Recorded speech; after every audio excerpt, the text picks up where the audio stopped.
I'm not sure what happened, but somehow my video stopped in the middle. So we are in chapter 9, Why Are You Lying? And Uncle Henrik has been asked, has asked Anna Marie if she is brave. And she can't decide if she is. She remembers the day when the policeman, or when the German soldier stopped her and asked what Ellen's name was. And so when the soldier asked, looking at Ellen that day, "What is your friend's name?" she'd been able to answer him, even though she was frightened. If she had known everything, it would not have been so easy to be brave. She began to understand just a little. "Yes," she said to Uncle Henrik, "I think I understand." "You guessed correctly," he told her. "There is no great Aunt Berta, and never has been. Your mama lied to you, and so did I." "We did so," he explained, "to help you to be brave, because we love you. Will you forgive us for that?" Anna Marie nodded. She felt older suddenly. "And I'm not going to tell you any more, not now, for the same reason. Do you understand?" Anna Marie nodded again. Suddenly there was a noise outside. Uncle Henrik's shoulders stiffened. He rose quickly, went to the window of the barn, stood in the shadows, and looked out. Then he turned back to Anna Marie. "It is the hearse. It is Great Aunt Berta, who never was." He smiled wryly. "So, my little friend, it is time for the night of mourning to begin. Are you ready?" Anna Marie took her uncle's hand, and he led her from the barn. The gleaming wooden casket rested on supports in the center of the living room, and was surrounded by the fragile papery flowers that Anna Marie and Ellen had picked that afternoon. Lighted candles stood in holders at the table and cast a soft, flickering light. The hearse had gone, and the solemn-faced men who'd carried the casket indoors had gone with it, after speaking quietly to Uncle Henrik. Kirsty had gone to bed reluctantly, complaining that she wanted to stay up with the others, that she was grown up enough, that she'd never before seen a dead body in a closed-up box, that it wasn't fair. But Mama had been firm, and finally Kirsty, sulking, had trudged upstairs with her dolls under one arm and the kitten under the other. Ellen was silent and had a sad expression. "I'm so sorry your Aunt Berta died," Anna Marie heard her say to Mama, who smiled sadly and thanked her. Anna Marie had listened and said nothing, so now I too am lying, she thought, and to my very best friend. I could tell Ellen that it isn't true, that there is no great Aunt Berta. I could take her aside and whisper the secret to her so she wouldn't have to feel sad. But she didn't. She understood that she was protecting Ellen the way her mother had protected her. Although she didn't understand what was happening or why the casket was there or who in truth was in it, she knew that it was better, safer for Ellen to believe in Great Aunt Berta, so she said nothing. Other people came as the night sky grew darker. A man and a woman, both of them dressed in dark clothing, and the woman carried a sleeping baby. Uncle Henrik gestured them inside. They nodded to Mama and to the girls. They went, following Uncle Henrik to the living room, and sat down quietly.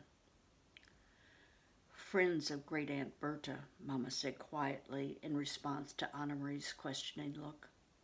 Anna Marie knew that Mother was lying again, and she could see that Mama understood that she knew. They looked at each other for a long time and said nothing. In that moment, with that look, they became equals. From the living room came the sound of a sleepy baby's brief wail. Mama glanced through the door and saw the woman open her blouse and begin to nurse the infant, who quieted. Another man arrived, an old man, bearded. Quietly he went to the living room and sat down, saying nothing to the others, who only glanced at him. The young woman lifted her baby's blanket, covering its face and her own breast. The old man bent his head forward and closed his eyes as if he were praying. His mouth moved silently, forming words that no one could hear. Anna Marie stood in the doorway, watching the mourners as they sat in the candlelight-lit room.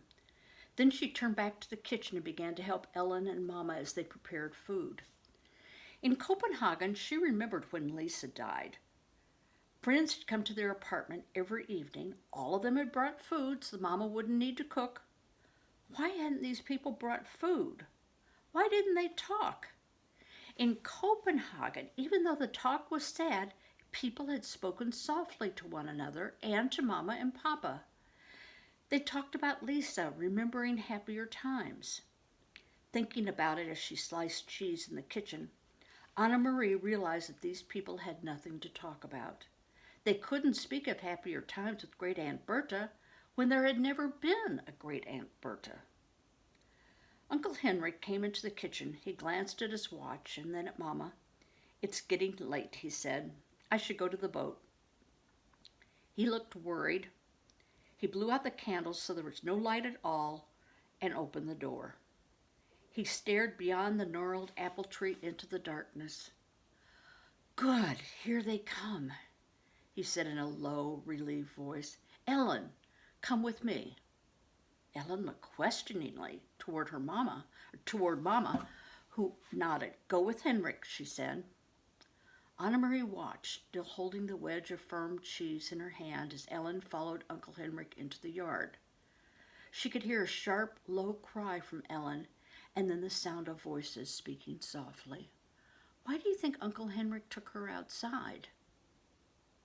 Why didn't he take other people? Just Ellen. In a moment, Uncle Henrik returned. Behind him was Peter Nielsen. Now you remember Peter Nielsen was Lisa's fiance. Tonight, Peter went first to Mama and hugged her. Then he hugged Anna Marie and kissed her on the cheek, but he said nothing. There was no playfulness to his affection tonight, just a sense of urgency and worry. He went immediately to the living room, looked around, and nodded at the silent people there. Ellen was still outside. But in a moment the door opened and she returned, held tightly, like a little girl, her bare legs dangling against her father's chest. Her mother was beside them. Wow, that's a surprise, isn't it? So what do you think's going to happen if Ellen's parents are there with her and there are all these people who are sitting in their living room and there's a casket? I'm very confused as to what's going to happen next. Maybe I'll take a peek at the next chapter and maybe it'll help me. Next chapter says, "Let us open the casket." Wonder who's in it. Okay, sorry for the technical difficulties today, but I'll try to do better the next time. Bye-bye.